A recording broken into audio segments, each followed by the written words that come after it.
Video शुरू करने से पहले आपको बता दें कि यदि अभी तक आपने हमारे चैनल को सब्सक्राइब नहीं किया है तो अभी कर लें और साथ में नोटिफिकेशन घंटी को भी दबाएं ताकि हमारी वीडियो सबसे पहले आप तक पहुंच सके। बंधुओं, जिस इंसान के पास हौसला होता है वह कभी हार कर भी नहीं हारता, क्योंकि उसके पास जीत की उम्मीद कायम रहती है। व्यक्ति के जीवन में तरह तरह के सुख दुख आते हैं।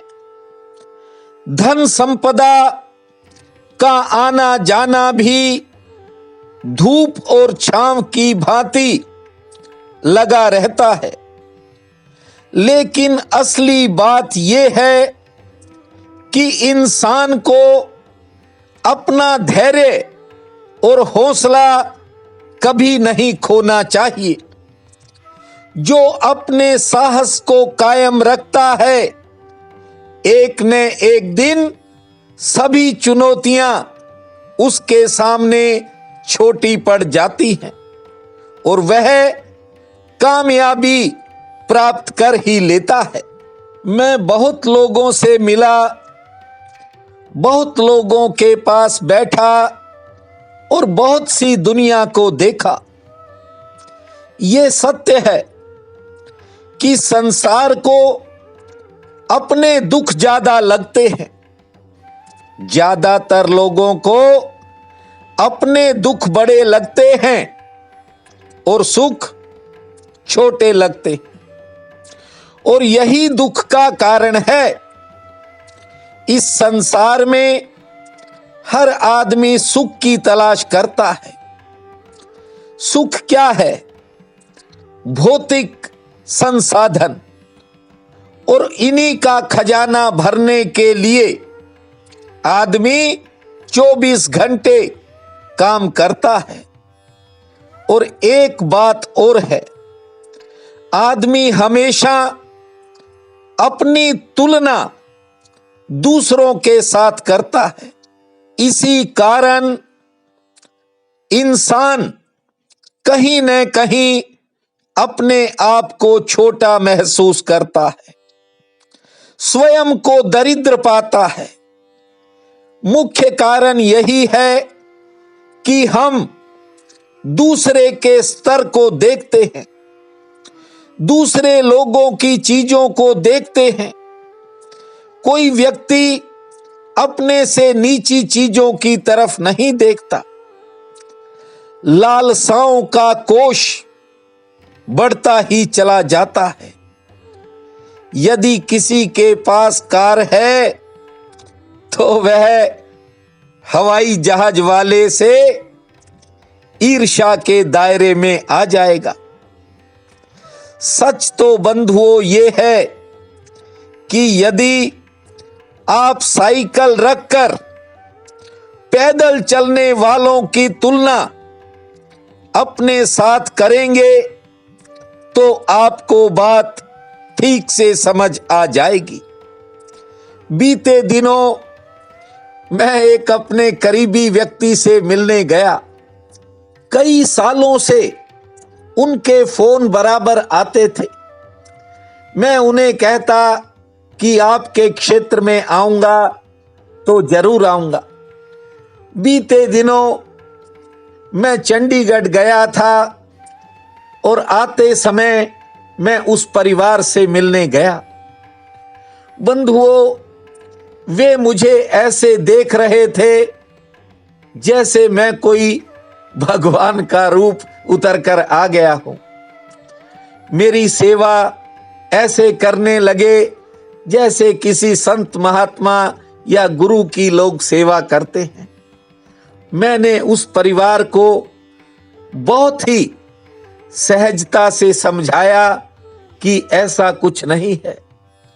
जानते हो उन्होंने क्या कहा? बंधुओं, वे ऐसा क्यों कर रहे थे, इस बात पर प्रकाश डालता हूं। करीब 15 वर्ष पहले मैं उनके घर गया था और उनके घर के अंदर कलह का माहौल था। भाइयों में, महिलाओं में, कारोबार में, व्यापार में, न जाने कितने केस उन्होंने अदालतों में चला रखे थे। मुझे लगा कि ये घर का हाल काफी बुरा है। हालांकि मेरे सामने तो उन्होंने कुछ महसूस नहीं होने दिया, लेकिन मुझे लगा कि घर के अंदर काफी विवाद रहता है और ये लोग बड़ी उलझन में हैं। जब उन्होंने मुझसे पूछा कि आप कोई वास्तु के बारे में बताओ, कोई ग्रहों के बारे में बताओ, ताकि हमारे रुके हुए काम चल पड़े और हमारा जो ये कलह कलेश का वातावरण है ये ठीक हो जाए। बंधुओं, मैंने उनके घर में थोड़ा सा दूध पिया था। कुछ समय बाद मेरी नजर उनके घर में शोकेस में पड़े कुछ पत्थर के जानवरों पर पड़ी। मैंने उनसे कहा कि आप कल ही ये जो 5-10 पत्थर के जानवर सजा रखे हैं, इनको आप इकट्ठा करके जल में प्रवाहित कर देना। उन्होंने कहा कि ये तो बहुत महंगे हैं, हम बहुत दूर से खरीद कर लाए थे। मैंने कहा कि इस घर में जंगल राज खत्म करना है तो आप इन जंगल के जानवरों को जंगल में ही पहुंचा दो। बंधुओं, मेरा कहना था, उन्होंने अगले दिन ही उन पत्थर के जानवरों को किसी नहर में प्रवाहित कर दिया। कुछ ही समय बाद उनके काम बनने लग गए, बिगड़े कामों में सुधार होने लगा, आमदन बढ़ गई और परिवार में आपसी प्रेम भी बढ़ गया। बस फिर क्या था, आप जानते हो, वे लगातार दिन रात मुझे फोन करने लगे। मैंने उनसे छुटकारा कर लिया था। पूछो कैसे? मैंने उनका नंबर ही ब्लॉक कर दिया था। फिर वो ढूंढते हुए एक बार मेरे पास पहुंच गए, क्योंकि वे मेरा पता ठिकाना जानते थे। मैंने उनसे कहा कि देखिए, आपके घर में खुशी आ गई, आपके काम बन गए, अच्छी बात है, ये परमात्मा की मर्जी थी, लेकिन इसमें मेरा कुछ नहीं है। मैंने कुछ नहीं कहा। आप मेरे प्रति कुछ गलत वहम पाल करके बैठ गए हो।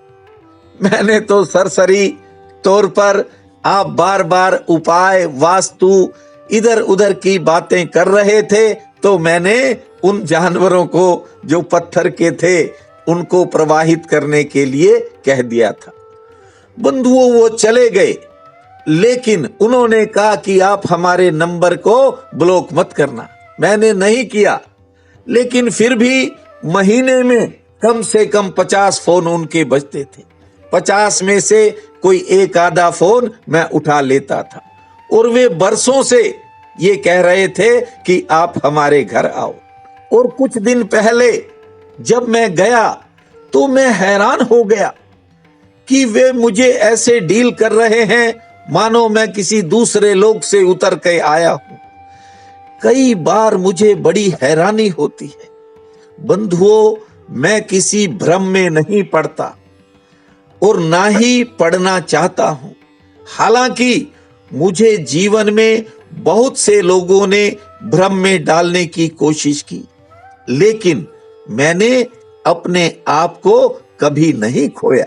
बंधुओं, इस संसार में मैंने देखा है कि लोग धुआं उठाकर असली सवाल को छिपाना चाहते हैं।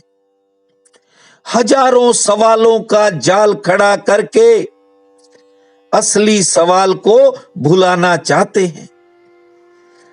अपने आप को इधर उधर की बातों में लोग उलझा कर रखना चाहते हैं, ताकि असली सवाल छिप जाए, असली सवाल पूछना न पड़े। असली सवाल पीड़ादायी है, छाती में चुभता है भाले की तरह।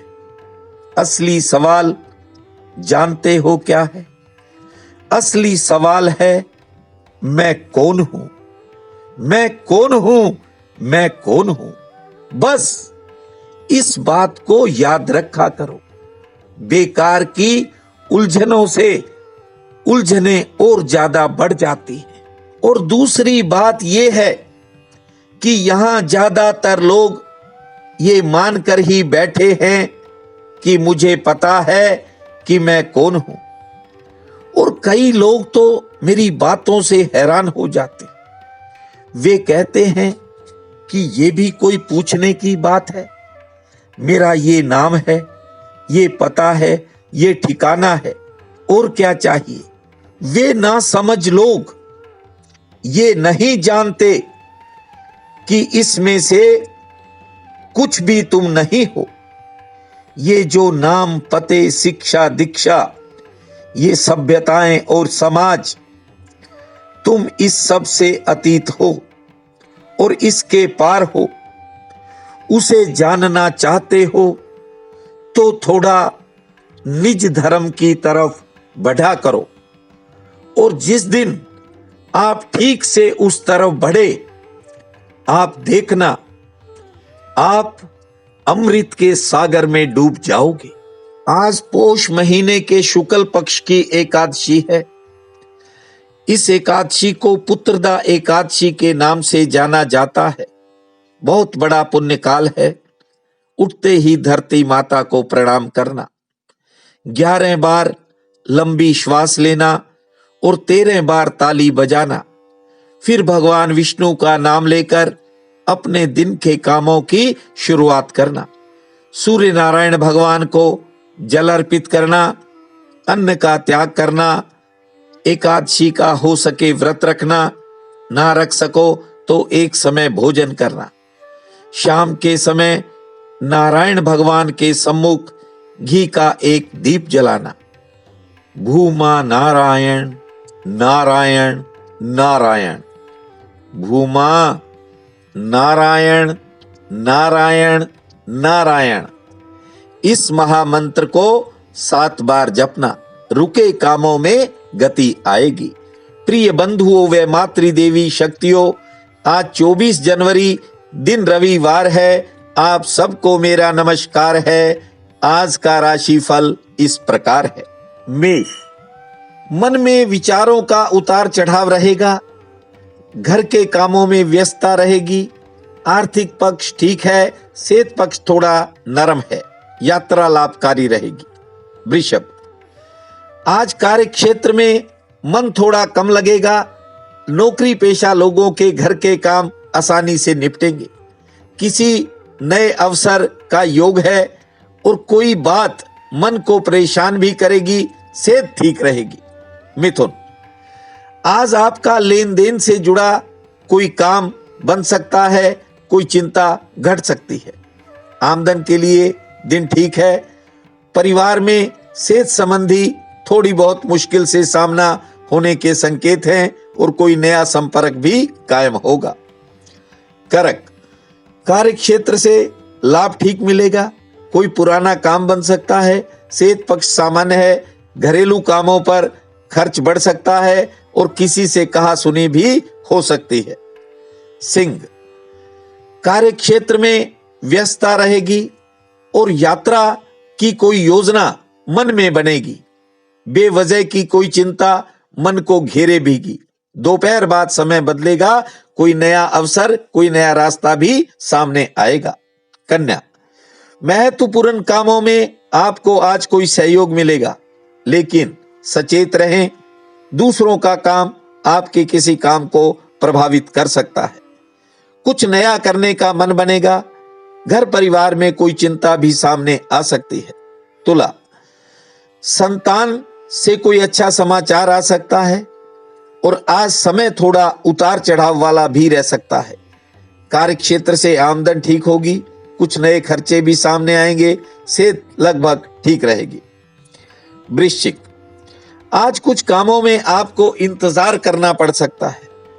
कोई बिगड़ा काम सुधरने की तरफ चलेगा। धन लाभ के लिए दिन ठीक है। कुछ नए लोगों से मुलाकात होगी और कोई निजी चिंता थोड़ा समय मन को घेरेगी। धनो, कोई अपना व्यक्ति आपको निराश कर सकता है, धैर्य से काम लेना होगा। कारोबार से आमदन ठीक होगी। सेहत के प्रति सचेत रहें और आज किसी विशेष सहयोग से आपका कोई बड़ा काम भी बन सकता है। मकर, थोड़ी शारीरिक परेशानी मन को उदास रख सकती है। दिन आपके लिए वैसे ठीक रहेगा। यात्रा लाभकारी रहेगी। आमदन का कोई जरिया सामने आ सकता है और कोई रुके हुए काम में गति आने का योग है। कुंभ, कार्य क्षेत्र के लिए दिन आपका सफलता वाला है। पुराने कामों में भी कामयाबी मिलेगी। आमदन के लिए दिन मध्यम श्रेणी वाला रहेगा। सेहत ठीक रहेगी और घर परिवार में थोड़ा बहुत वैचारिक मतभेद हो सकता है। मीन, किसी नई योजना पर विचार होगा। मित्रों सहित अन्य लोगों का सहयोग मिलेगा। कारोबार से आमदन सामान्य होगी और आज कोई अच्छा काम बनेगा जिससे आपके मनोबल में बढ़ोतरी होगी। आज का ये दिन आप सबके लिए अति शुभ फलदायी हो, यही मेरी प्रार्थना है। आप सबका बहुत बहुत धन्यवाद।